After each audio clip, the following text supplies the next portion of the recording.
Cryptocurrency mining is the process in which transactions between users are verified and added to the blockchain. The blockchain is a public ledger that holds the records of every transaction. When a user wants to send a payment, or in some cases an item or service to another user, it requires solving a complex equation. These equations are then solved by various computer hardware known as miners. At least this is one purpose and form of mining.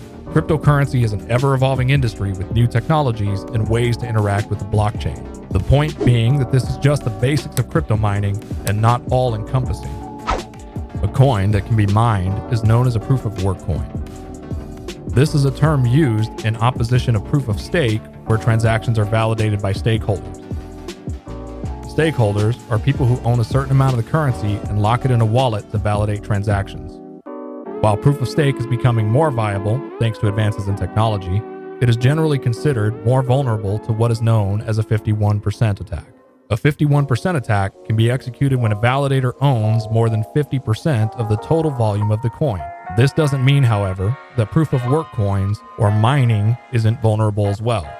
A mineable coin can suffer a 51% attack if someone controls more than 50% of the hash power. The hash power, better known as hash rate, is the measurement of the mining hardware's ability to complete equations. More exciting than that is that it is also the measurement of how much money a miner can potentially earn. The two most important metrics for mining are hash power and power consumption measured in watts. Mining hardware requires power, and power costs money. Depending on the miner's choice, this cost can be upfront in the case of solar or recurring in the case of buying from their power company. Either way, the goal is to keep your watts low and your hash rate high. Before investing into mining, you want to calculate both of these metrics. This brings us to mining hardware. There are currently 4 types of mining hardware: ASICs, GPU, CPU, and more recently, FPGA. ASICs stands for Application-Specific Integrated Circuit. ASICs are developed for a specific algorithm. Think of the algorithm as the language used to communicate between the miner and the blockchain. The most popular cryptocurrency mined with ASICs is Bitcoin. ASICs are typically the most efficient use of power versus hash rate. However, ASICs present unique challenges for miners as follows. ASICs will only mine one algorithm, meaning if the particular algorithm changes, the hardware becomes useless. Additionally, ASICs have no resale value, meaning when upgrading hardware in most cases, the miner will not be able to recoup any cost of the hardware. Finally, ASICs are primarily manufactured by one supplier. This presents a unique problem for both miners and the coins. For miners, availability comes after the supplier has filled their own farms, and for the coins presents a possible vulnerability in the form of the aforementioned 51% attack. GPU stands for Graphics Processing Unit. GPUs have multiple uses outside of mining and include content creation, artificial intelligence, and of course, gaming. As such, GPUs have multiple manufacturers and larger availability to the public. The most popular cryptocurrency mined with GPUs is Ethereum. GPU mining supports multiple algorithms, meaning if the coin you are mining fails or becomes unprofitable, you can move to another coin. Additionally, when upgrading hardware, the miner's old hardware has resale value on the consumer market. The downsides of GPU mining include need for additional hardware and software, along with a constantly moving market to stay educated on. CPU stands for Central Processing Unit and is utilized in almost all technological applications. This means that there are multiple manufacturers and greater consumer availability. The most popular coin mined with CPUs is Monero. CPU mining, like GPU mining, supports multiple algorithms. However, CPU mining presents unique problems for miners due to the amount of CPUs able to run per rig. Both space and additional hardware per rig means the ROI, or return on investment, is typically longer than other hardware. FPGA stands for Field Programmable Gate Array.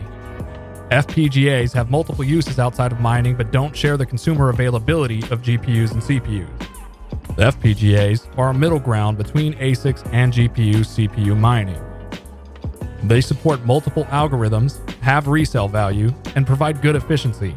However, the barrier to entry is going to be the miner's knowledge of computers in general, That, along with the availability, deters a majority of miners. Every hardware option requires software to start hashing. Sometimes referred to as a miner, the software can be confused with the owner of the hardware. For this video, we will reference it as software. Each piece of hardware requires different types of software. ASICs will typically run proprietary software with open source options being scarce. GPU and CPU mining, however, can run on multiple operating systems including Linux, Mac, and Windows. Most miners choose to use specially designed operating systems for mining including EthOS, HiveOS, and Simple Mining. When starting out, hobby miners will use Windows with easily obtainable software downloaded from places like GitHub. For more details on the specifics of how to mine, check the description.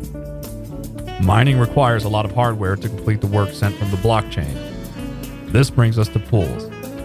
Another piece of software run by various miners to combine the hash power of multiple miners into one. When mining to a pool, the miner will submit shares. Shares are a portion of the work completed compared to the rest of the miners on the pool. The pool's goal is to find a block before another miner. Once found, the amount of crypto earned will be divided among the miners participating based on their shares. The upside of pool mining is more regular and predictable revenue, with the downside being not earning the entire block reward. A block reward is the amount of a particular coin paid out to miners for solving a block. For example, a block in Bitcoin is 1 megabyte's worth of Bitcoin transactions. The block reward is determined by the network and changes in events known as halving. When the block halves, the reward is reduced, typically in half. This means miners must take into account changes in reward versus price of the coin itself.